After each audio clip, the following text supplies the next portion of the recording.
تو یہ تین طرح کے کفار و منکرین تھے، تو اللہ نے ان تینوں کو مخاطب کیا، کیف تکفرون باللہ، تم اللہ کا کیسے انکار کر سکتے ہو، تم اللہ کا کیسے کفر کر سکتے ہو، وکنتم امواتا، جبکہ تم اپنی حالت دیکھو کہ تم اموات تھے، مردہ تھے، فاحیاکم، پھر تمہیں زندہ کیا۔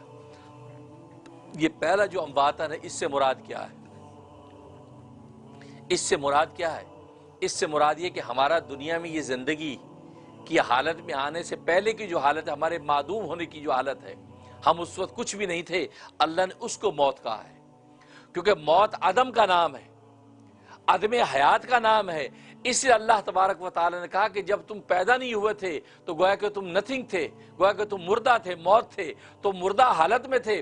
ایک تو وہ تمہاری حالت تھی، پھر اللہ نے تم پر انعام یہ کیا، کنتم فاحیاکم، پھر اللہ نے اس موت کو حیات میں بدل دیا، گویا کہ عدم سے تمہیں وجود بخش دیا، تمہیں فنائیت سے بقائیت عطا کر دی، فنا سے بقا کر دیا۔ پہلے تو موت تھے، مردہ تھے، تو گویا کہ ہمارا جس وہ وجود نہیں تھا، اس نہ ہونے کو اللہ تبارک و تعالی نے امواتن کہا، مردہ کہا، پھر کہا فاحیاکم، پھر تمہیں زندہ کر دیا، یعنی دنیا میں تمہاری پیدائش و ولادت ہو کہ تم زندہ ہو گئے، اللہ نے تمہیں حیات عطا کر دی۔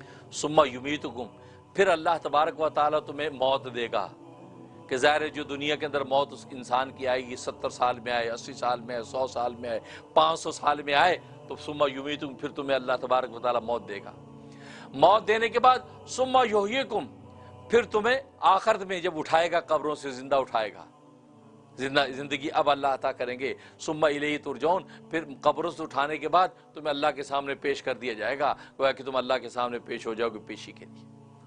یہ کیفیات قرآن کریم نے بیان کی۔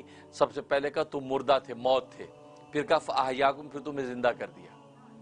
زندہ کرنے کے بعد کہا ثم یمیتکم، اور یہاں پر ثم کا لفظ ذکر کیا، اور ثم تراخی کے لیے آتا ہے۔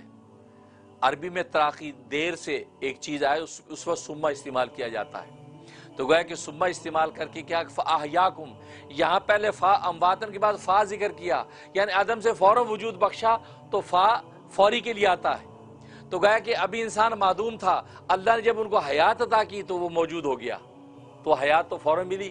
اب حیات ملنے کے بعد اب موت فوراً نہیں آئی، 70 سال، 100 سال، 500 سال زندہ رہا، بہت لمبا عرصہ، تاخیر کا عرصہ گزارنے کے بعد ثم یمیتکم، اب پھر موت دی۔ ثم یحییکم، پھر موت دینے کے بعد اب قبروں میں انسان جب چلا گیا، ثم یحییکم، پھر لمبا جب پڑا رہا، پھر اللہ یوم معاد کے اندر زندہ کرے گا۔ تو چونکہ سارے فاصلے لمبے ہیں، تو اس لیے ثم کا استعمال کر رہے ہیں۔ یہاں پر سوال یہ پیدا ہوتا ہے کہ یہاں کا ثم یمیتکم، اللہ بطور احسان کے اس بات کو ذکر کر رہا ہے کہ پہلے تو مردہ تھے، پھر زندہ کیا، پھر موت دی، پھر حیات دی، پھر اللہ کے سامنے پیش ہو گئے۔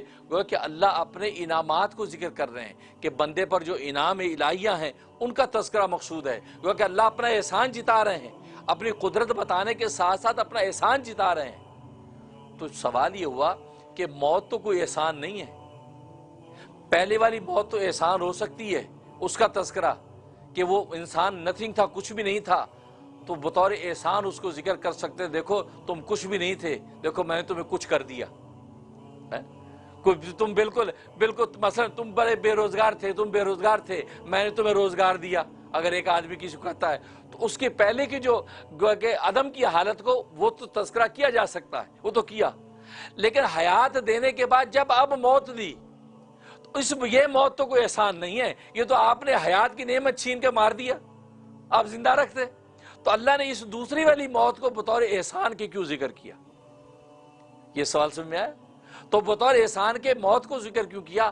پہلی والی موت کو تو اس لیے ذکر کیا کہ تاکہ بعد والی حیات کی قدر آ جائے، حیات کی قدر آ جائے۔ جیسے دنیا میں ایک ڈاکٹر کہے، دیکھے بھائی آپ مریض تھے، بیمار تھے، 10 سال سے بیمار تھے، آپ میرے پاس آئے، آپ کی اچھی تشخیص کر کے دوا دی، آپ صحت مند ہو گئے ماشاءاللہ۔ اب وہ جو ذکر کیا، یہ اس نے بعد والے احسان کی کیفیت کو واضح کرنے کے لیے۔ تو پہلی موت تو سمجھ میں آ گئی، لیکن دوسری جو موت ہے، جو حیات کی نعمت مل گئی، تو اللہ کہتا ہے پھر تو میں مار دیا۔ تو یہ مار دینا یہ کوئی نعمت تو نہ ہوئی، یہ تو آپ کی حیات کی نعمت چھین لی۔ تو اللہ نے اس موت کو بطور احسان کی کیوں ذکر کیا؟